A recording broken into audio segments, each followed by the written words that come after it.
Mesdames et messieurs distingués, chers téléspectateurs, bonjour Mbote Nabino, Moyo et Noao, Jambo Sana. Je crois que vous allez malamu, vous allez kotonda nzambe ya bolingo ndenge apesi biso po moelelo, poto ya ko présenter bino lisusu émission ya lelo. Au micro, c'est votre humble serviteur Fabien Eliezer Nzembela. Nous sommes obligés de venir vous informer aussi longtemps que l'actualité l'oblige. Parce que bisonde bakolo mabele oyo. En dehors, il y a Misala Tosalaka, en dehors, il y a Makambo Misusu, mais tous a unis autour de la patrie.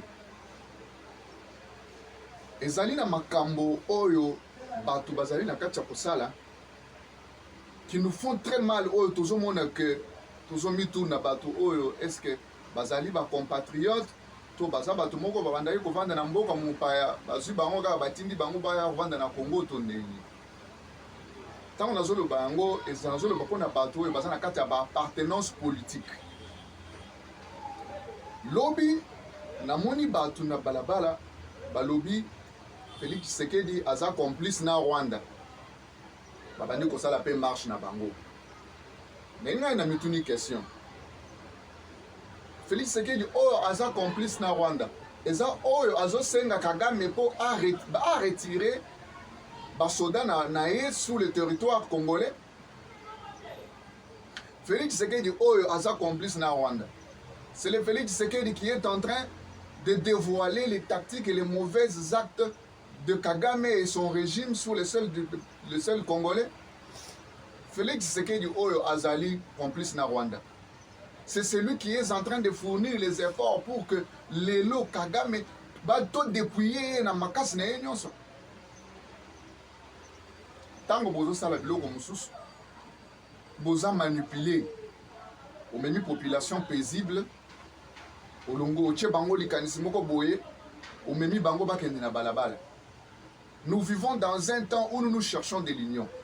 La mobilisation générale que monsieur le président de la République a fait appel et ça pour que les Congolais aient conscience que nous sommes dans un temps de guerre. Et que Nathan la guerre, ils ont une habitude il faut qu'on adopte. Et Zalina Nenge Yakosala Makambu, c'est-à-dire vous devez montrer que vous êtes contre cette agression. Et pas seulement dénoncer, mais se mettre en action, se mettre en acte. Mais tout le monde a bandé ko bazali ko cogité dans tous les sens.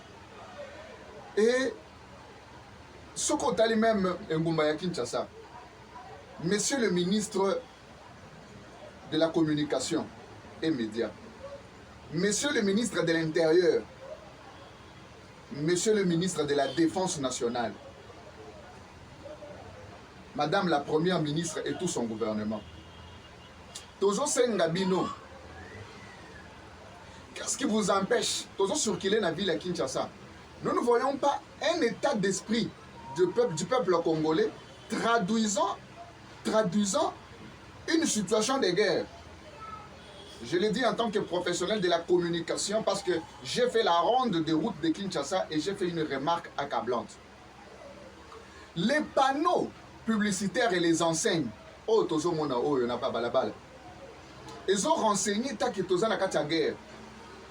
Pour nini ko afficher ba panneau ya minene, ba affiche ya minene, oh ils ont traduit l'ikanisi, c'est-à-dire pensée ou philosophie ya kati ya guerre, avec des messages patriotiques pour encourager FARDC d'aller vite au front. Toza na 4 districts à Kinshasa. Et dans les 4 districts, il y a des panneaux publicitaires et des enseignes partout. Nous ne voyons aucun indice de la communication tendant à divulguer, à donner aux Congolais un état d'esprit qui est basé dans la guerre. Même Mopaya, dialogue ou bien à Kinshasa ou soit faire un plaidoyer, que la population ils ont traduit que basé dans la guerre. Les panneaux publicitaires, la publicité, banini. Mais tout ça, le bateau et commerce ou affiché partout. Si aujourd'hui le pays est en guerre, toutes ces histoires-là seront brûlées. Tout ça, c'est bota et la biso du Camboyo, Et quand nous allons essayer d'amener un projet, oh non, ils sont venus avec un projet, ils sont en train de chercher l'argent qu'on sort. Et, mais voilà la responsabilité qui est dans vos mains. La réelle politique n'a pas de couleur politique, mais elle soutient des bons actes, des bonnes actions. Parce que nous prenons le réalisme politique en RDC, Makambouya Kolobate, Makambouya Dialé Loté. Ici, nous sommes dans le réalisme politique. Qu'est-ce que le Congolais attend de vous? Monsieur le ministre de l'Intérieur, Tozana Katia Matang, le drapeau n'est pas en berne. Pour quelle raison? Pour quelle raison le drapeau n'est pas en berne? Et ça, il y a il faut total pour que tout quand même pour améliorer la gestion d'Abisso. Parce que là où ça ne va pas, en tout cas, le peuple ne sera pas content. Nous avons la makambo ya guerre ya Rwanda. Na uti ko esa la vidéo pour na ko yebisa bino que ba assise bozomona ya Kenya, ya Tanzanie, tout ça, ce sont des assises, il y a pas hypocrite. Il n'y a aucun trade-off qui va sortir na beka chabilo ko wana. Monsieur le Président de la République a sengi Rwanda à l'Ongola Banini, il y a eu des résolutions, tout ça. Mais jusqu'à maintenant, nous nous attendons pas seulement aux sanctions, mais aux actions aussi. Parce que dans la guerre, au moment que Rwanda a accueilli s'allier dans les pays, dans groupe rebelle, Kili, Bananga, Mupanzi, M23, Banini, pour déstabiliser Goma. Parce que Namboka Oyo, Sokolingo comme ministre, si tu veux devenir un mandataire, si tu veux devenir n'importe qui, tu dois d'abord rejoindre les gens qui sont dans la rébellion au front. Et pourquoi vous ne faites pas une analyse rationnelle pour comprendre? Pour nani batu oh non c'est pas ça qui n'a ndeko kabila kaka bango nde bakendaka ko rejoindre nanga. Il y a quelque chose et il y a un flou. Il y a quelque chose qui était déjà préparé depuis longtemps. Et Félix Tshisekedi Azana Kacha co-hérité une situation de guerre qui émane de Mouzé, Laurent Désiré Kabila, avec l'entrée de l'AFDEL et tout ça, avec ses Kadogo et tout ça. Et Tshisekedi lui demanda, mon cher frère, au Bengani Mobutu, les dictateurs, Ozana Basoda na yo, paye-le qui retournent dans leur patrie. Mouzé reléga Etienne Tshisekedi, où c'est? À Kabea-Kamwa. Et sous la dictature de Mobutu, nous n'avions pas vu de telles exactions exister. Le Rwanda, on n'entendait même pas parler du Rwanda. Quelque part, vous voyez, dictature, bien, oh, dictature, dictature, non. Dictature, c'est il faut qu'on impose. Les pouvoirs s'imposent. Les pouvoirs s'imposent. Mais si les pouvoirs s'imposent, qu'est-ce que nous faisons autour du pouvoir pour le consolider? Pour le consolider et le pérenniser. Parce qu'on ne peut pas pérenniser quelque chose qu'on n'a pas consolidé. Où est le régime? Régime. Où est le régime de Félix Antoine Tshisekedi Tshilombo? Et il se trouve seul au front. Nayebite soki bokanisaka ke président de la République azakaka na esengo ya kokoma mokonzi ya bato nyonso pe kotikala bongo même soki bazokufa même ndenge nini bazoleka basituation ya ndenge nini ye akosarroger kaka na bapouvoir ye aza nango mpo as'impose nango. Non. Monsieur le Président de la République est résolument déterminé. Tozali ko remercier le chef de l'État et nous sommes en train de l'encourager. Tout le chef de l'État, allez de l'avant. C'est ce que nous, peuple congolais, aimons depuis tous ces temps, avions désiré. De voir aujourd'hui que Matanga est à la Kigali au Rwanda. Bango peut pas les bibembe parce que c'est comme si vous êtes dans une relation de proximité dans le quartier. Chaque fois que vous voisin, mais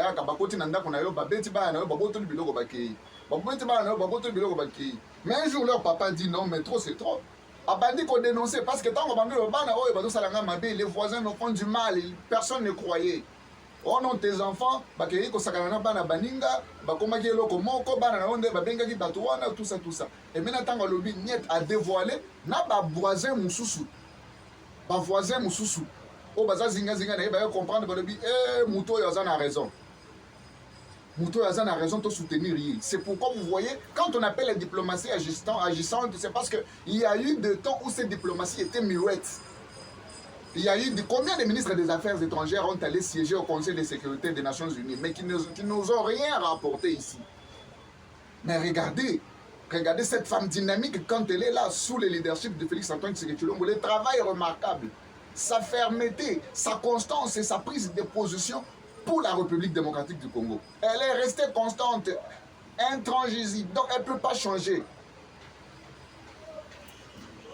Madame Thérèse Kayikwamba Blaner, vraiment, nous sommes fiers de vous, madame. Allez de l'avant et continuez à faire ce travail comme ça. Et nous avions voulu avoir ce genre de ministres au Congo. Vous n'êtes pas ministre pour rester dans le bureau. Vous n'êtes pas ministre pour votre propre poche. Vous êtes le ministre de la République. Nous sommes dans une situation de guerre. Dites-moi, les gens qui meurent à Goma, les gens de l'opposition ne meurent pas. Les gens de la société civile ne meurent pas. Et si les gens de la société civile doivent mourir, les gens de l'opposition doivent mourir, qu'en est-il des gens qui défendent le pouvoir du président de la République? Oyo banguna babandi kutu ko identifier pour dire soutient le président de la République, bangonde bazalakana et pour le tuer. Un compatriote au nom de l'amour pour sa patrie a crié fort pour dire le Congo aux Congolais. Babeti Massassi Akoufi. Tu es allé tout droit au paradis, paix à ton âme. Et que ta famille soit bénie et prospère. C'est pourquoi je suis en train de dire aux Congolais, Nicolo Nalobi, la mort n'est rien. Et l'autre de ça, la Congolais, c'est parce que nous avons trop peur. Kobanga et Eleki, vous êtes dans une situation de guerre où les gens ne s'engagent pas corps et âme. La mort ou la patrie. La mort ou la patrie, en d'autres termes, je vais vous dire quelque chose. C'est-à-dire, nous préférons la mort, nous préférons mourir que d'aller siéger avec les rebelles, que de connaître la honte et l'humiliation du Rwanda. La mort n'est rien, mais vivre vaincu par le Rwanda, c'est mourir tous les jours. Et puis, ils sont en train de raconter des blablabla. J'ai dit Tsumina Tuluka, Pesaki Kagame Mbote, Ponanini Falagaboya, Asalanini, alors que c'est Kagame qui a apporté cette salutation hypocrite.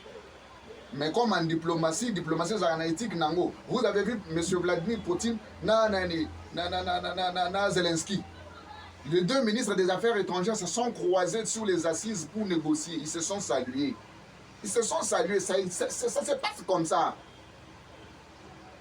Il ne faut pas vouloir amener la haine autour de l'excellence Madame la Première ministre pendant qu'elle a là-bas un travail de qualité pour le gouvernement. Et aujourd'hui, qui connaissons dans la guerre, est-ce que le programme du gouvernement peut être exécuté? Peut-être dans un seul volet. La situation de guerre, rétablir la paix. Mais alors les autres programmes. Et pendant ce temps, les détourneurs de la République, Bango Bazui audace pour que les ennemis de la République sont à l'interne. Parce qu'au niveau interne, si on était soudés, l'ennemi n'allait pas entrer. Tu as vu que l'ennemi est aussi externe. Mais si au niveau interne, nous ne sommes pas en accord, il y a des personnes, tout ça, ils peuvent aller leurs enfants, et ils veulent dilapider la République, piller la République, pour n'avoir intérêt mesquin à Bango. Mais nous autres qui avons encore des petits-enfants, qu'est-ce qu'ils vont raconter? Qu'est-ce que nous allons raconter à la génération qui vient? Aimons le pays, aimons la patrie, aimons la République démocratique du Congo. Ce n'est pas le temps, aux ancats de l'opposition, tu dois dresser les gens contre le président de la République avec des manifestations stériles qui n'aboutissent à rien. Oh, le chef de l'État est complice avec le Rwanda. Rwanda, oh, il est là ou bien Rwanda Moussous. Laissez les rebelles, laissez Nanga et les autres rester à Goma. Allez au Rwanda, retourner à Goma. Mais ils n'en sortiront plus. Bakobi Makunate. Bakobi Makunate. Sans qu'on ait besoin de dialogue, nous irons au dialogue. Mais pour la Bitumba, il faut continuer. Alors, je vous demande au patriotisme, à un sens élevé de comprendre les problèmes de la République. Savoir que le président Félix Antoine Tshisekedi peut quitter aujourd'hui. Demain, un autre président va venir. Tant qu'on tu continues dans le même système. Ceux qui sont dans le système, dans les conditions dans lesquelles nous vivons aujourd'hui, c'est parce que le régime datant, le régime Oeleki, ils n'ont pas été sincères envers la population. C'est pourquoi aujourd'hui nous pleurons. Mais nous n'allons pas pleurer jusqu'à la fin. Nous devons nous battre. C'est pourquoi je vous demande tous, à un sens élevé, l'amour pour votre patrie. Bato mususu baza fier na mboka na bango na ba drapeau na bango. Et bango drapeau na bino. Boko tumba yango, soit boko tombola yango likolo. Kotombola mbende likolo, ça veut dire quoi? Dans vos actes, dans vos actions, dans tout ce que vous faites, dans votre représentativité, dans votre représentation dans toutes les sphères du monde, vous devez montrer l'essence patriotique. Le pays d'abord. Et quand nous avions parlé des problèmes de régime, où sont les hommes forts à côté du président de la République? Où sont les gens qui ne sont pas séduits juste par des cagnottes et des billets verts, qui peuvent amener des solutions durables, qui se dépassent dans leurs émotions? Parce que quand vous faites de la politique, vous ne devez pas tomber dans l'émotion. L'émotion, c'est pour les faibles, mais vous devez être rationnel.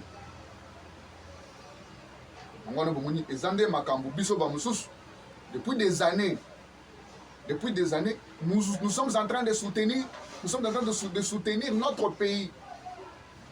Et le pays, parce que le mal et le défaut avec le Congolais, c'est que nous ne sommes pas politiciens, nous ne sommes pas président de la République.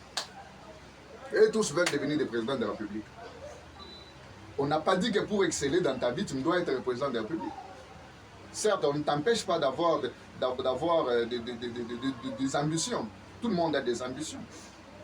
Mais ces ambitions ne doivent pas trahir l'intérêt de la nation. Donc, pour devenir président de la République, tu dois aller tuer. Bon, moi, je Rwanda. C'est parce que Kagame a eu un pouvoir au nom du sang de Rwandais et du peuple congolais. Et aujourd'hui, il s'est retourné contre eux. C'est parce que quelque chose, un bien mal acquis, que vous êtes en train d'acquérir au prix du sang, ne vous servira à rien, mesdames et messieurs. Tout le Gambo Cannabiso et le reste nous sera donné. Merci, on se retrouve à la prochaine.